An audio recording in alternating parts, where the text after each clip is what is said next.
We employ over 40 employees operating in over 14 states, and we handle a variety of construction and surveying equipment rentals, repairs, and also training.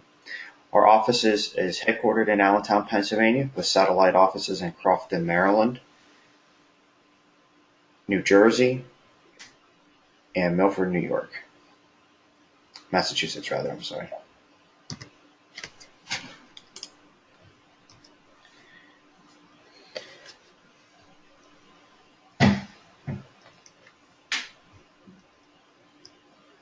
At Keystone, we try to provide measurement solutions that increase customers' productivity and offer subject matters that mesh flawlessly as a team to provide every customer with the solutions, support, and services that they need.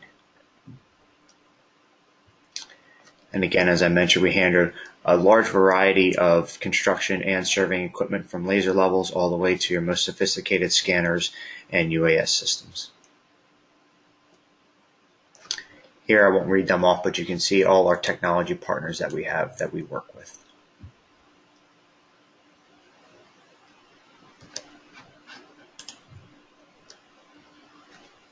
And right now, I'm going to hand it over to Chris, and he can start our presentation.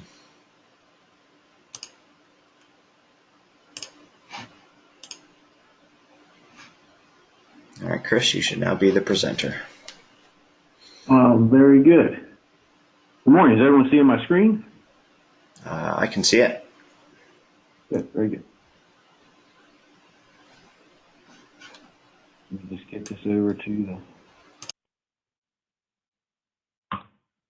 There we go. Well, good morning. I'm just here to talk about the MX7 and what it's here to do. It's one of the first mobile mappers that's using photos. You attach it to your car and you drive around and you do mobile mapping. We have many different applications to be used for. There's many different vehicles to be mounted on, basically a roof rack system, but we'll go through more on that. Like I say, welcome to the world of mobile mapping with the MX7.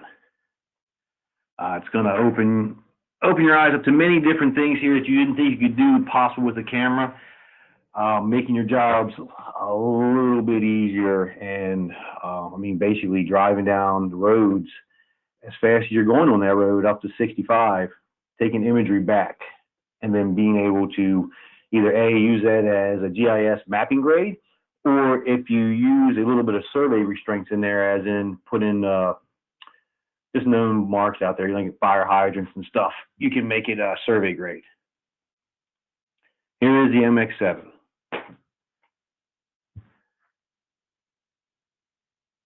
So things you can do: corridor mapping, assess management, site management. So, you go around, you want to do a site inspection. Instead of you going out there taking many pictures and having to get in the way of the equipment, you can just drive around with this attached to your truck. After you get the images back in, you can take a look.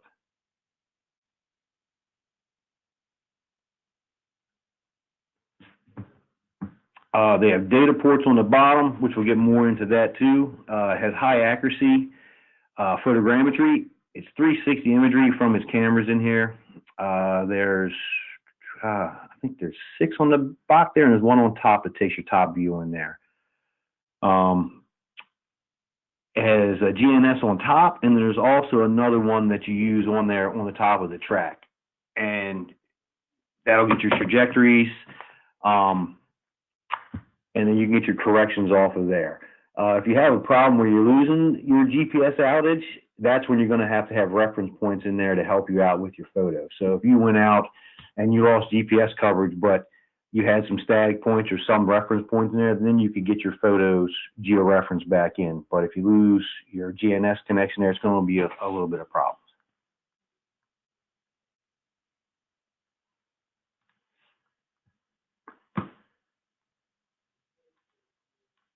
Oh, sorry, go back one. Sorry. This is just showing you what the size is. So it has an internal storage on there of 1 terabyte. Generally, the way I do mobile mapping and the way I think of it is that the longer you're running, is the long as it's going to take you to process. So basically, if you ran that camera for an hour, that it's going to take you an hour to process that data. So as in working, we're doing a lot of work with World Bank, and they're doing a lot of disaster relief. So the major issue with them is that they're going out and doing runs for about an hour or two. If you break it down to 10-minute times, you can get your data processed a lot quicker. So if you did a run of a 2-mile stretch, you'd stop the camera and go. So that's its limitations in there, is that your processing the data is going to take longer. And I like to emphasize that off the beginning, that if you're doing a 2-hour run, it's going to take 2 hours to process it. It's a lot of imagery and a lot of the post-processing coming in to tie those in. So just remember that when you use the mobile mapper, if you just do a 10 or 15-minute run, it's only going to take you about 5 minutes to process that. So if you did that over time, it'll take you a lot less time to do that instead of doing, 4 2-hour processes, because it's going to take you 8 hours to process that data. Sorry.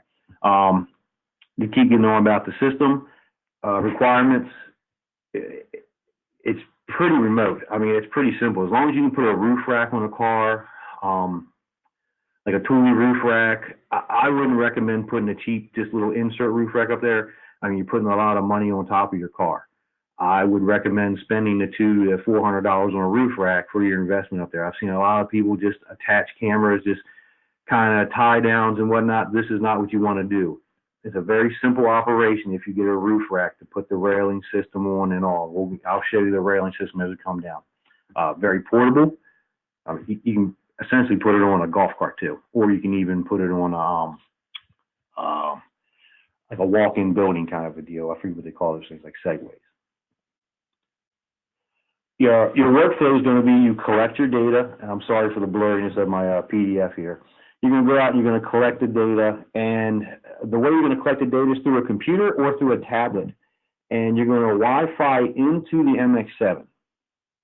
Once you Wi-Fi'd in, you're going to start talking to it and tell it what kind of mission to do, whether you're doing an urban, a city mission. You're going to give it the parameters of the car, and then you're just going to start driving and simply hit start. And there's a green button right here, and you just start the mission.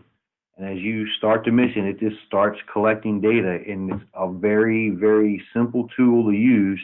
You just must set up everything in there in the beginning to have it good to go. So like I said, select your car, make all those corrections right there, and also make sure you put in where you're working at, your UTMs, because most of it's going to work in lat longitude. So use your worldwide UTMs and make sure they are set correctly to where you're at in there. Again, I'm going to get into some of the applications, and like I said, I have Ryan from Mapillary that's going to talk to you on here a bunch and show you and just open your eyes to things that the MX7 can do. I mean, these are just a little bit of things like your roadwork network management. I mean, I envision this going to state highways. They have guys that go around and, you check the conditions of guardrails and roads, road signs. Why couldn't you just put this on a state vehicle and just have them drive the roads? And now you have all this data coming back. So instead of sending a guy out there to check and take photos, which endangers him because of the highway, that now you have a camera on top of a vehicle that's bringing this data back. Granted that even if it's not corrected, you're plus or minus 3 feet. But for roadway work, to look at signs and just kind of inspecting, I think that's good enough to get you in the area there. And that saves a lot of costly time with a guy driving around and doing all this camera work.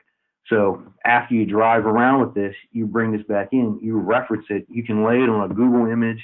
You can put it in Esri, or you can do the Mapillary like we're going to get into. And you have all the signs and conditions, and you go through and you pick those out. Same way when I say about the site inspections. If you don't have any elevations that you need there, you just need to do a visual site inspection. And say it's a bad neighborhood, and you're afraid to get a guy to go out of the car. You just drive around. No one even knows you were there. You're in and out. You got a visual inspection of what's going on. And then speaking of that, you can also do surveillance with it. Just going around, making sure, driving around the city, seeing what's out there, seeing what kind of criminal activity is going on in neighborhoods. There's many applications. There's probably things I haven't even thought of, or anyone else has even thought of, that they can use this for. So this is going to be a new wave, especially with your automated cars. This is going to help out your automated cars, your trains, and everything. It's going to help them all move. The data is going to need to be updated constantly, because if you don't have a constant data stream coming in here, the cars aren't going to know where to go. And the more we evolve in this, it's going to become more of a mobile mapping and mobile scanning technology. And you're going to see the surveyors still be doing boundaries and locations, but not as much as this. So moving on from there, the software. There are many different softwares you can go with the MX7. Now, since we're a Trimble company, I'm just going to say the Trimble ones didn't go into. So you can go in the Trident. You can export in Trident. That's a little demo of Trident down there on the bottom. I don't have the Trident program. Ken has the Trident program. He uses a little bit more than I do. Same thing, you pick your points in there, where it's going to go. TMX will do the same thing. It's the Trimble mobile software. Same thing as the Trident. Move to that slide. And same thing, you have two images here, and you pick a point, and you can just keep going on. Now, what I'm going to do in the middle of the slide here is I'm a TBC user, and I'm just going to show you some of the TBC stuff that you can do with it, and you can pick points in there, and you can draw your line work from there as well. So just to let you know that TBC can handle that work, but also realizes that there's two other mobile data, the Trident and the TMX, that'll handle this as well. And if you do have questions about those, me and Ken can answer those at the end of this. TBC. So, like I said, in a minute here, I'm just going to drop the slide down and put TBC up. Now, TBC handles all mobile mapping data, and it has a direct export to Mapillary. So let me show you on mine what the TBC will do with the MX7 data. If you all can see this. So right here, let me bring the screen up. And anyone that's familiar with the Crofton area, this is the Crofton store. This is the street coming up, okay? And this is the data I just collected just going up the street. Just looking up here, okay? Now, if I want to follow this gutter line here, the best thing to do, of course, if you guys use TBC, is to put your feature code library in. So let me just make sure I have one of those in here, because this is going to be your making your points. I'll just use a global feature, and I'll put it in there.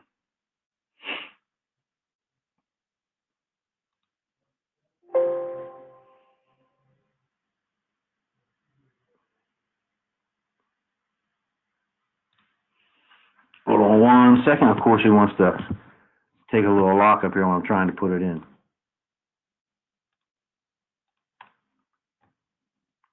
All right, my computer has locked up, Ken. Can you give me 1 second?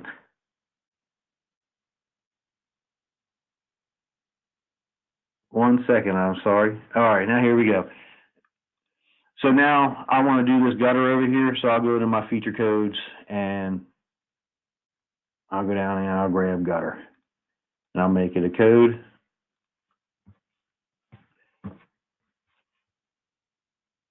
Now I'm going to look for my point, and I'm going to start picking my point. Now, like I said, this isn't survey grade right now. You're like plus or minus 3 feet. But if I bring it on, so I'm making my points, and I can just keep adding. And if I want them to begin or end, so I can just make points the same way that you would do on your regular photos. And my elevations aren't true because I haven't referenced this in. But if I take these out onto Google Earth, they're pretty close. So now let me bring my data map back over here and stretch this down so you can see. So when I bring my run into TBC and I do my data background in here, it shows you your entire map run of where you went. So you see down the bottom here, I started at the office off of Baldwin Avenue, and then I went all the way up to 175. Anybody familiar with Maryland will know where we're at here. And then I loop back around. When I make a point, it adds it to the mobile run. So now when I come into the mobile run, if I want to see those points, they're right here where I added them at. And if I want to now get a points report, I can get those out. Now it'll say mobile mapping run, and I can ask for a list. But as I came down, and I can just keep creating points. And then that way, you can keep making your line work off of that, or you're just making northern and eastern points. But as I said, that if I wanted to make it survey grade, as I came down my run, I would go ahead and put GPS points. Like I'd hit with an R10 or an R2. I'd hit points that are throughout my run. So that way, when I knew that I hit those, that I could reference those in later and time in like a traditional survey. So if you look in here on my points list, you know, those 3 points came in, but also my runs are in there too. And the run is just the average of where I was at, and that's the elevation of the top of the vehicle of where I was at. These are the elevations that were from the ground up. So that's a 0 elevation to a 4-foot elevation that was there. Like I said, they're not survey grade right now. It's just regular, like mapping, like GIS grade. So remember that to make it survey grade, you got to tie it in to survey quality. And then exactly what I was saying from right here. So this whole run, I can export. And if I go to my export tab, you have a mobile mapping here. And right very top, Mapillary panoramic export. I can click on this, and then I go to options, and I select all. So it selects all the photos and everything that's been acquired to this job. It directly exports out, and it goes right into Mapillary. Now I've said that, I'm going to shut this part down here, and let me open this back up. So now that I've got that part going into Mapillary, I don't know how it goes into Mapillary, but I have someone here that's going to explain how it's going into Mapillary, and that is Ryan Cook. And Ryan, if you are ready, I will go ahead and change over and let you tell everybody what Mapillary is and give a good thing, because I really think this showcases the MX7 the best. So I'm going to go ahead and make you a presenter, and everybody welcome Ryan Cook from Mapillary. Thanks, Chris. Yep.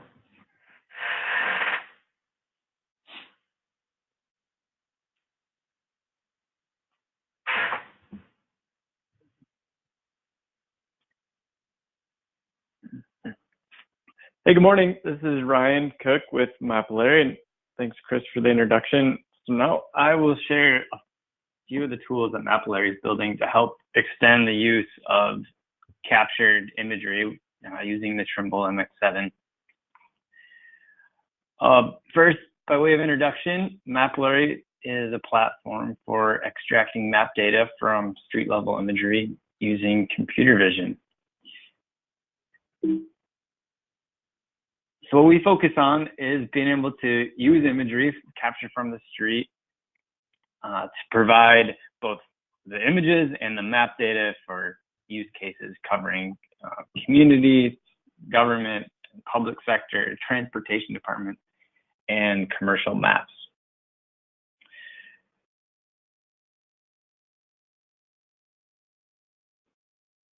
For Mapillary, we work kind of the best way to explain our platform and the technology we're building to utilize street level imagery for mapping works in a cycle that will kind of walk you through kind of from the bottom and then clockwise. We have individuals and companies who are contributing imagery to Mapillary, where we host and store that imagery so it can be accessible across the globe. Those contributors bring their images to Mapillary captured from devices like the Trimble MX7.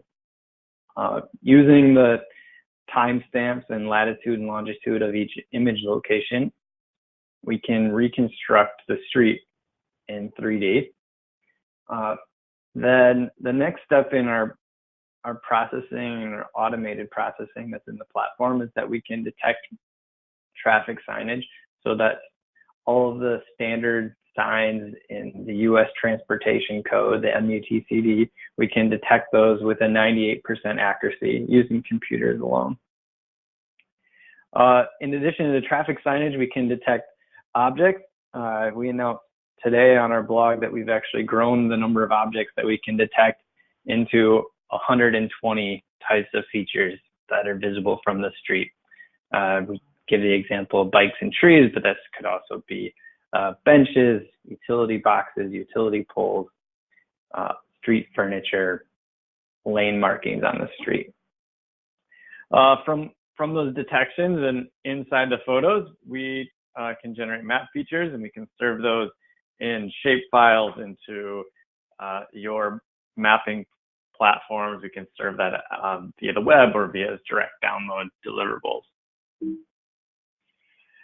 So today, in the past 4 years since Mapillary was started, we've have users who brought over 320 million images in 190 countries to our map. These are all accessible publicly on mapillary.com, and we use these to improve maps on a global basis.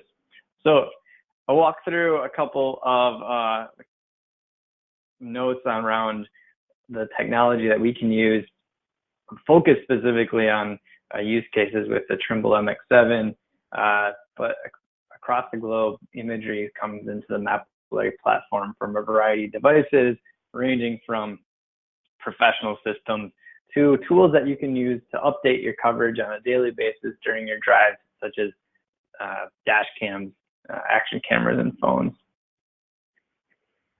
So one of the cities that has captured with the MX7 is Amsterdam. They actually have mapped their entire city, all the public roadways and canals. They did this over a period of a few weeks. The result was more than 800,000 images in the city captured with the MX7, which provided a fresh 360-degree view of the street. And these images were used to enhance the open data initiatives in the city.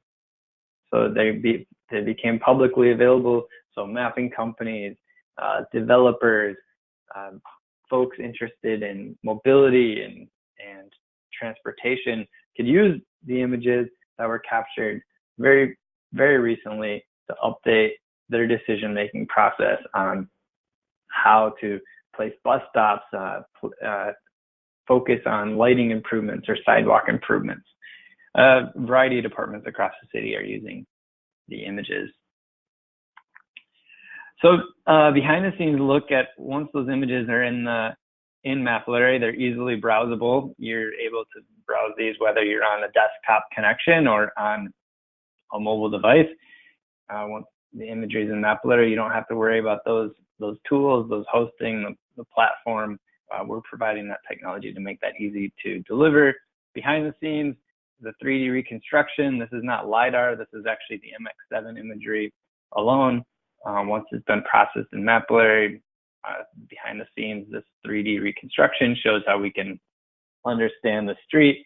The color coding here is actually showing the detections of the building fronts, the curb markings, the cars on the street, vegetation.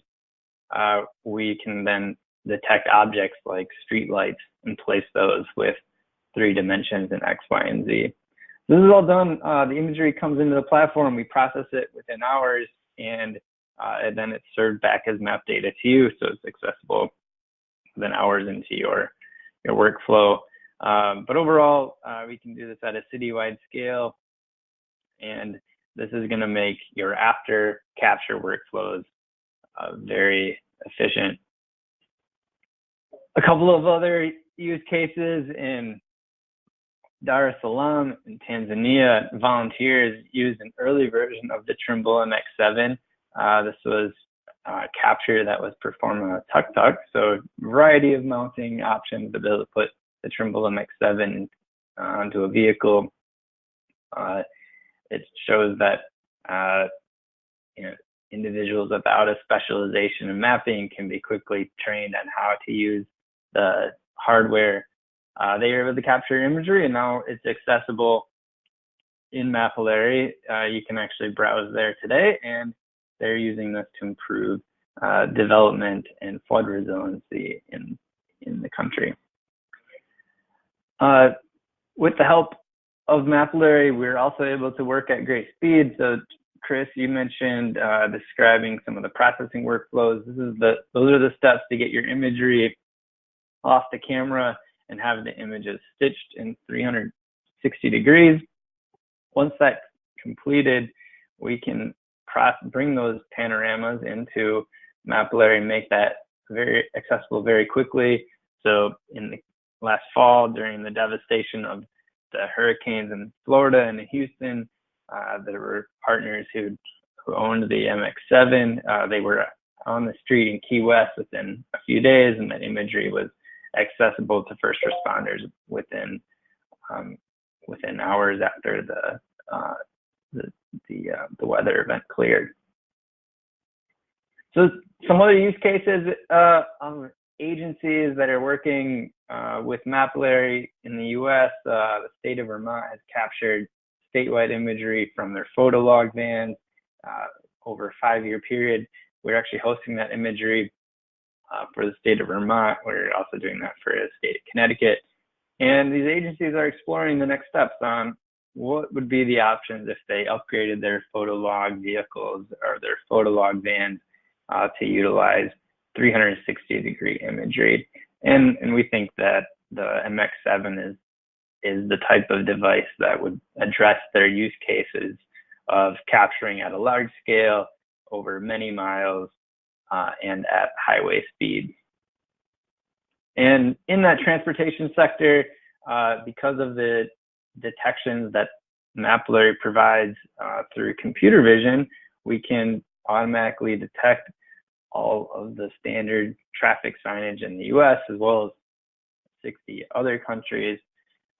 Traffic inspectors in Los Angeles, the County Department of Public Works is using this using Mapillary during their field inspections. A camera that kind of just runs in the vehicle while inspectors are going out and performing other duties. And over a period of a few weeks, they inventoried 30,000 traffic signs. So a couple of final notes, and then I'll hand the keys back to Chris. With imagery that's hosted in Mapillary, you can integrate that into a variety of GIS tools. We support the Esri stack as one example, others as well. We can talk offline after the webinar.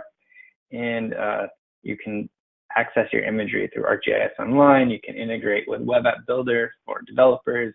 And we have a full plugin for ArcGIS Pro, which is shown here on the screen. Some final notes. Hosting public imagery in Mapillary is free. We don't charge you for the storage space. If you need your imagery private, we have a pricing calculator on our website. All the tools for capturing and using your own images is free. If you want to license other imagery or data we derive from others' images, then there are subscription models for that service. So we hope you will work with Keystone and during your mapping endeavors, and happy to support you along the way. We are available to answer any questions, and the contact information is on the screen. Chris has that as well. So Chris, I'm going to hand the keys back to you. Thanks. Cool. Awesome, Ryan. Thank you. Thank you. That was great.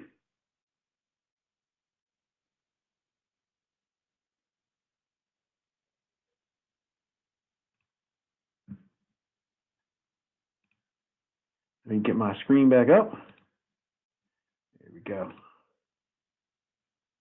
Okay, so you've seen what the mobile mapping can do. The next move is it ready for you to start mobile mapping? If you guys are interested in doing any mobile mapping, we do guided rentals and guided rental demos. So I'll come out to you with our Equinox and the MX7, and we'll go out and we'll collect data. And I will show you how to get the data, and then I will show you how to get the data off the MX7 and for you to utilize it and get started from there. And that way you can go ahead and get your feet wet without fully jumping in and see if it's for you and get a little taste of the mobile action.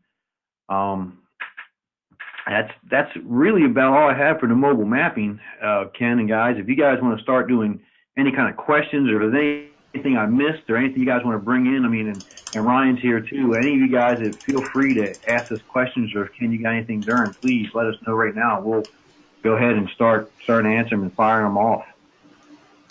Sounds good. Yes, extremely informative. So I didn't have anybody type any questions in the chat box. So if you'd like to do so, please do so now.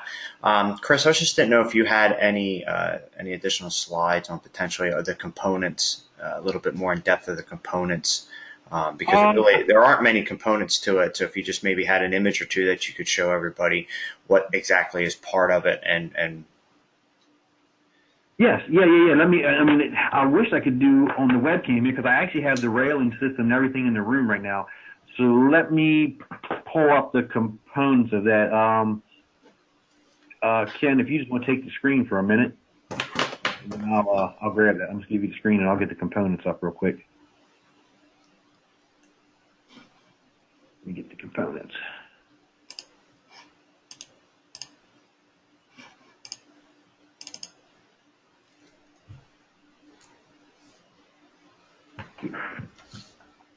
But it's just a rail system.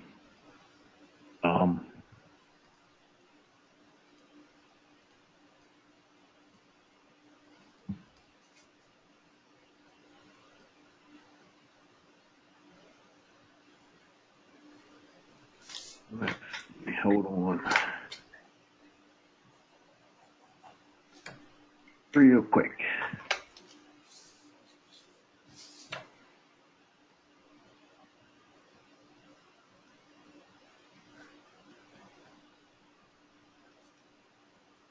All right. One.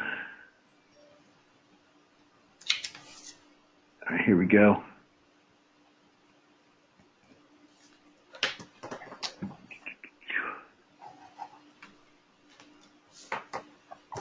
So this is the rail right here. Let me just zoom in a little bit here. So this is your rail that it sits on top of your car. So you have your tool rack and your bars. This is the rail that it sits on. It mounts directly to the rail, and then there's your wiring kit that goes to the back. And these go inside, and they hook up to a power inverter. Let me look back through my PowerPoint slide here just to see if I have another couple pictures of it. That way I can show you the other ones on there. Now it's basically the camera and that rail, and then there's a power system. No, I don't have the power system in there, I'm sorry. But basically it's the rail and the power system, and then there's a wire that goes to the power feed, and there's input, data, output, and then right here is where you hit your external USB to get the feed off of there. I mean, it's a very simple component. It travels very easily. So, Chris, I know you've done, or customers of ours have done some traveling with this unit. Do you have any feedback from them as to putting it on airplanes, shipping it UPS, anything like that? The only thing I'll say right now is that Sarah from World Bank, they had it down in Colombia, and this becomes to you when you're traveling that you must have it listed as coming out of the United States first. So when you leave the United States with this and traveling, it's fine traveling in the care packages that Trimble will give you. They got a pretty tough case. I think Ken can testify to that. They're pretty tough cases. And right now, they forgot to go through the right protocol, and our MX7 is sitting out in Dulles Airport just waiting to clear customs. So if you go through the right procedures to get it overseas, you'll have no problems. But if you forget to dot the I's and cross your T's, you're going to have little problems coming in and out with it. But other than that, I will say this, because the American cars, if you're using this overseas, remember, American cars, we have 12-volt systems in there, and your power inverter in the back is usually a 12-volt system and carries that power from the 12-volt back. being said, when they were in Colombia, they were using a Hyundai or a cheaper off-brand car, and it wasn't giving the MX7 its full power, which that camera needs that full power to get it powered. So if you're not using the right power, or get the right power wattage to it, it's not going to operate correctly, and it's not going to give you. It's going to act like it's not connecting to the Wi-Fi and give you these errors where you think it's probably a Wi-Fi connection, but it's not. It's the power, because you're not really connecting to a Wi-Fi. You're just connecting to the unit over a wireless connection. So that's the couple things I've seen so far out of it, is make sure you have the right power source going to it. If not, you won't have the right data coming back to you, or nothing at all.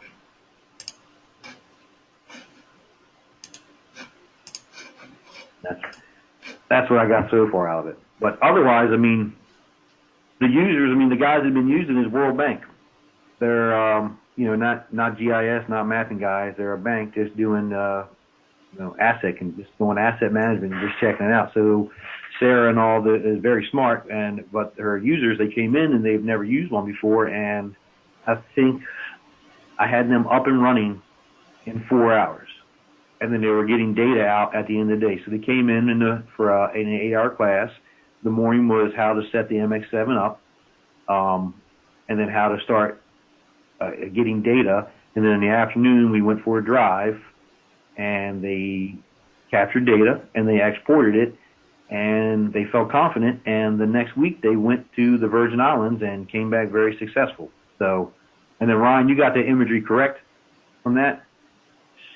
Yeah, St. Lucia and the Virgin Islands and Guatemala, we have imagery from MX7, and as you mentioned recently, Bogota, so that'll be coming in soon. Yep. So, I mean, so all this is coming up live from them, and it's being, you know, they're not people who are mapping or anything else, so don't think that just because you're not a mapper, you know, you can't use these. It's opening up industries in many different ways. That's what I would say, Ken. It's